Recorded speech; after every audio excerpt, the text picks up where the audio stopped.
Redação Novo Tempo está de volta. Uma mãe publicou em suas redes sociais uma foto do filho fantasiado de escravo para a festa de Halloween na escola. Pouco depois da postagem, algumas pessoas parabenizaram a suposta criatividade da mãe. No entanto, após a foto viralizar, internautas passaram a criticar a mulher e a classificar a atitude como racista. O Ministério Público Federal do Rio Grande do Norte, junto com a Polícia Civil, abriram um procedimento para investigar a postagem. Na imagem, a criança de apenas 9 anos aparece pintada com tinta escura e marcas de chicotadas. Bom, só lembrando, né, a festa do Halloween é uma festa mais norte-americana, mas essa situação aconteceu aqui no Brasil. A gente estava falando de inglês, talvez a gente não aprenda inglês, mas a gente fica importando umas coisas, né? Tentando importar Black Friday. E não importa do jeito certo, né? Coisa boa, né? E aí que vem a minha pergunta para vocês. Como é que vocês analisam a ação dessa mãe? Muito mimimi ou dessa vez a internet acertou em condenar a atitude dela? Acertou. Não é possível, né? Ser feito uma atitude dessa foi muito infeliz, muito infeliz. Com certeza ela não avaliou a consequência e ela também não avaliou a repercussão dessa situação, mas isso também expressa um pensamento. É difícil você mexer com esse. Esse é um tema bem complicado no Brasil, né? Não só no Brasil, que teve esse período de escravidão, né? Mais de 300 anos ali no período de escravidão, mas também em outros locais, né? Principalmente nos Estados Unidos, é muito forte, né? E quando eu vi a imagem da criança, eu logo me remeteu o termo que eles falam, né, blackface, que foi proibido, um tempo nos Estados Unidos, era muito usado no teatro, né? E aí eles entenderam que essa utilização jocosa com o intuito de zoar, né? E eu acho que, bom, quero acreditar que esse não foi o intuito da mãe, né? Assim, quando ela fez o comentário, né? O pessoal começou a comentar lá na rede social. Positivo. Mas, gente, tá errado. Não, teve o positivo, depois o pessoal criticando a atitude dela. E mesmo assim ela discutia. Não é para você ler os livros de história. Ela se posicionou, né? Porque se a pessoa faz sem querer, digamos assim, e aí vem uma crítica. Nossa, através daquela crítica eu vou refletir. Poxa, realmente, vacilei, desculpa e tal. Ela, inclusive, debochou várias vezes em alguns comentários. Nesse caso, a análise de vocês negativa é em relação à mãe ter fantasiado o filho branco como uma pessoa negra ou o fato de ter vestido o filho branco como um escravo que tomou chicotadas para uma festa? Não, também, nós estamos falando das duas situações, né? Na verdade, eu entendo esse processo como uma única coisa, é a manifestação de um pensamento.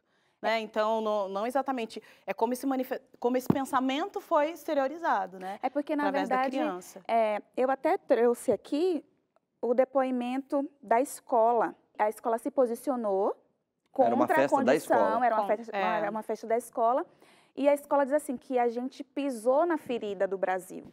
Então, o erro foi, assim, para mim tem várias coisas, né? Mas o que eu achei legal do comentário da escola é isso. O Halloween, aqui no Brasil, tá? Sem juízo de valor, se é correto ou não, a Igreja Adventista tem o seu posicionamento a respeito da festa, mas não é o foco do debate hoje. Então, é uma brincadeira. Tem aquela coisa, né, doces e travessuras, e queremos um doce em troca de uma punição, enfim. Se você não der o doce, é aí que você vai ganhar. E aí você tem essa questão, esse tipo de brincadeira, e aí você pega um assunto que trouxe um problema estrutural para o nosso país. E aí faz esse tipo de brincadeira com um assunto que é sério. Então, esse para mim foi o ponto que mais me tocou, que mais me... Você acha que dá para fazer uma comparação como se a mãe tivesse vestido o filho para essa festa como, sei lá, um judeu indo para o Holocausto? Faz sentido mexer com isso, né? Sim, não faz. Não, mas eu não sou judia, só tô brincando. Sim. Não, mas a história dos judeus não aconteceu. Eu achei engraçado o depoimento dela, né? A escravidão no Brasil não existiu. Não existiu. Vocês, né? Ela falou isso mesmo. A produção colocou, na hora que ela estava se defendendo, ela disse que não existiu escravidão no Brasil, e isso, obviamente, acabou piorando mais a situação dela, porque mostra um desconhecimento da nossa história. Não, e agora, além disso... dá para dizer que foi racismo ou desconhecimento da nossa história? Porque... Não, desconhecimento racismo, não, até porque como foi que ela soube que eram negros que usavam aquelas roupas que tinham chicotadas? De onde ela tirou essa ideia, né? Da internet, porque a internet joga tudo. De onde, né? Então, tem essa coisa que eu acho que ela tinha. Todo mundo tem, gente. É uma coisa que a gente, na escola, a gente aprende. Então, eu acho que o que ela não refletiu foi no que isso representa para algumas pessoas. Quando eu estava falando sobre essa questão da discriminação estrutural, você tem a questão da exclusão, você tem a questão do abuso moral, você tem a questão do racismo, você tem aí o problema que até hoje, são problemas que vêm até hoje, são estruturais. Então, ela mexeu numa coisa que é... Então, o que dá para perceber, pelo menos do meu ponto de vista da análise de vocês, não necessariamente o maior problema foi ela ter vestido o filho branco de negro. Então, por exemplo, sei lá, se vestisse o filho dela de Stevie Wonder, que é um cantor negro norte-americano, estaria tranquilo, mas como usou um elemento histórico... escravidão, sofrimento... que envolve sofrimento, etc. Esse que dá o peso maior. Num contexto de brincadeira, de diversão, de diversão, até de zoação mesmo, sabe? Se fosse no outro contexto, não teria problema? Tudo é um caso, cada caso é um caso, sabe? Como nós estamos falando desse caso específico, não é legal, não foi legal. Uhum. Falta sensibilidade. O que me veio à mente quando eu vi essa reportagem é compreender que falta sensibilidade pelo que é o do outro, né? Então, eu não preciso me apropriar de toda a sua cultura, eu não preciso compreender todas as suas razões, mas eu preciso te respeitar, né? Então, eu não compreendo toda a cultura oriental, mas eu jamais vou pegar um símbolo oriental e vou tornar isso jocoso, vou utilizar isso nas minhas filhas ou na minha casa, né? Eu não compreendo tudo isso, mas eu acho que essa sensibilidade é que traz o bom senso para tudo, né? Então, se você tem um pouquinho de sensibilidade e bom senso, para tudo na vida, eu acho que isso é importante, né? Então, você vai utilizar isso em todas as esferas. Não só para a brincadeira do filho ou para o outro, ou você vai vestir de Stevie Wonder, você vai vestir do que for. Não, nós estamos falando de bom senso e sensibilidade.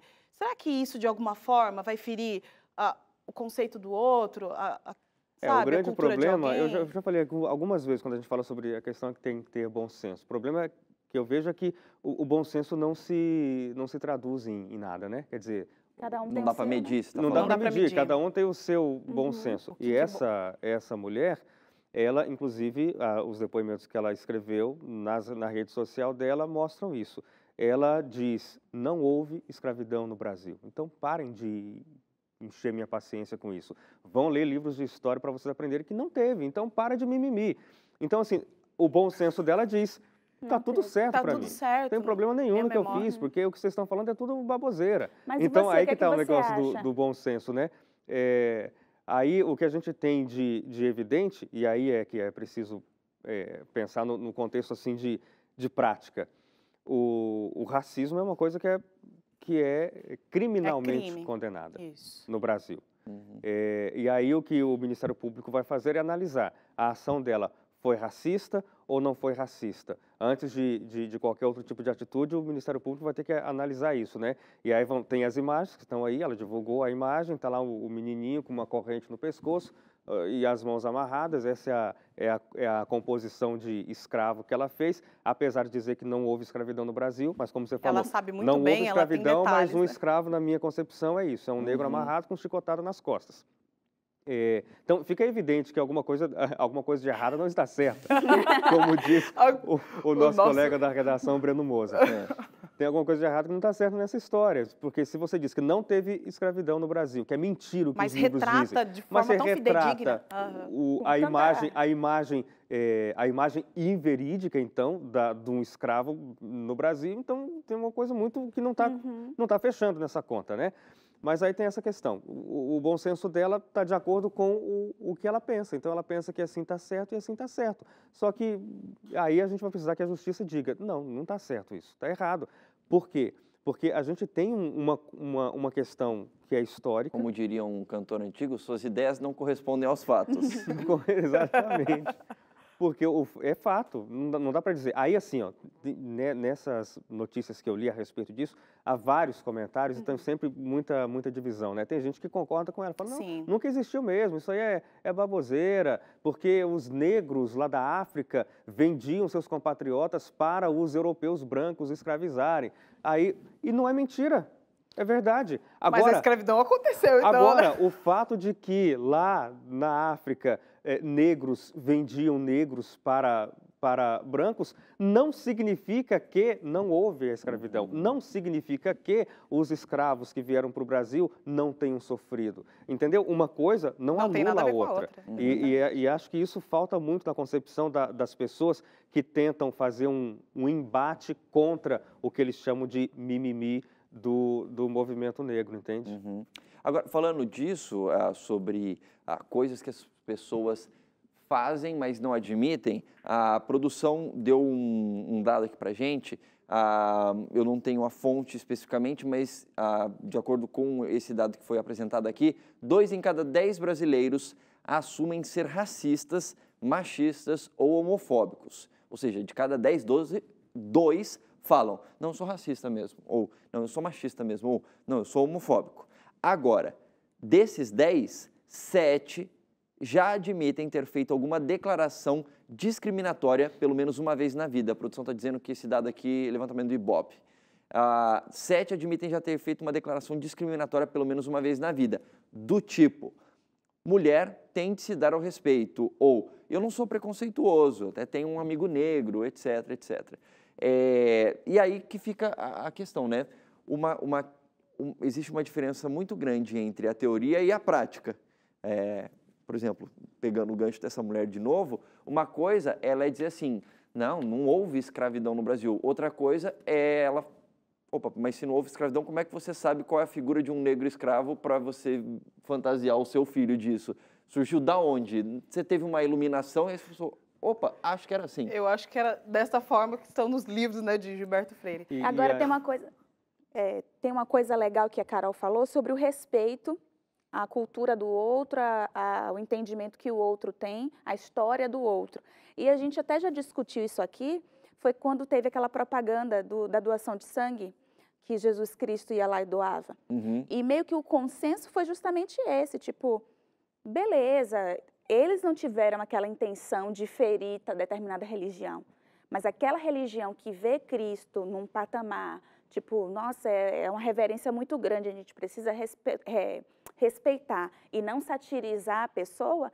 Então, esse debate, a gente percebeu isso, a importância de você respeitar como o outro vê aquilo ali, né? E esse é um dado tão importante.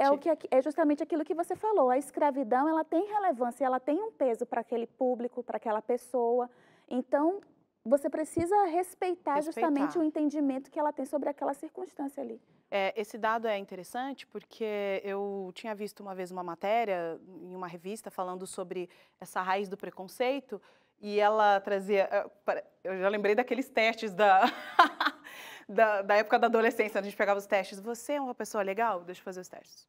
Sou legal. Mas, enfim, ele aplicava alguns testes para você identificar na sua própria fala e postura alguma postura ou racista, ou separatista, enfim, alguma situação que não tivesse de acordo, né? E, de fato, muitas pessoas compreendem, entendem, não, eu não gosto e tal, não necessariamente vai justificar o por que você não gosta de um negro, por que você não gosta de um homossexual, ou porque não vai justificar, né? Mas a pessoa já se compreende, não, eu tenho esse preconceito e pronto. Eu acho que é bem mais fácil de lidar com esse público do que quando você tem todas essas ideias dentro de você e de um dia para o outro você veste seu filho de escravo e exterioriza essas ideias. Mas eu acho meio relativo isso aí. É complicado. Porque tem gente que diz, eu sou racista e pronto, acabou. Essa mas pesquisa do Ibope mesmo exatamente falou, isso. né? 2 em cada 10 dizem, eu sou. Exatamente. Perdão. Que ao meu entendimento, é muito mais fácil de lidar do que com racismo velado. Sim, entendi. Não, pode ficar tranquilo, não, você é bem-vindo aqui, mas não né? Então, essa situação fica difícil. E quando acontece uma situação como essa, não quer dizer que o racismo está começando no Brasil, de que é algo novo, de algo inexistente, óbvio, existe, tá aí, né? Mas levanta novamente uma discussão sobre esse assunto tão importante. E não são poucas as histórias que a gente ouve falar de que a pessoa tem uma fala, não sou racista nem nada, mas a prática é totalmente diversa. Eu lembro uma vez que teve um rapaz que veio participar com a gente aqui no Redação Novo Tempo, ele é jornalista, ele disse que ele estava fazendo um teste para ser apresentador numa emissora de televisão, e aí ele... e ele é negro, e ele falando que fez o teste, aparentemente estava indo bem, ele sentiu a vontade fazendo, e aí quando terminou o teste, agradeceram para ele, obrigado pela participação, não sei o que lá, etc. Só que esqueceram que ele estava com um ponto eletrônico, que nem isso aqui que eu estou usando aqui, que quem está dirigindo um programa consegue falar e ouvir, e esqueceram o ponto aberto. E aí quando terminou, quem estava dirigindo falou assim, puxa, esse rapaz é bom, né? Pena que ele é negro. Olha só, simples então assim, simples assim. Ou seja, como se uma coisa importasse para outra, né? No caso, para o desenvolvimento profissional ou para o desempenho dele como um apresentador. Então, obviamente, essa pessoa não diria isso na cara dele. Mas não diria. Como não sabia que ele estava ouvindo... E também jamais ia se posicionar. Não, eu sou racista dentro de uma redação, de jornalismo, enfim. Enfim. Isso aqui dá pano para manga, mas a gente conseguiu discutir um pouco sobre esse tema. A gente vai para um rápido intervalo e na volta, o Redação Novo Tempo fala sobre o aumento da pirataria no mundo e também do desconhecimento de alunos sobre o que é plágio. Voltamos em instantes.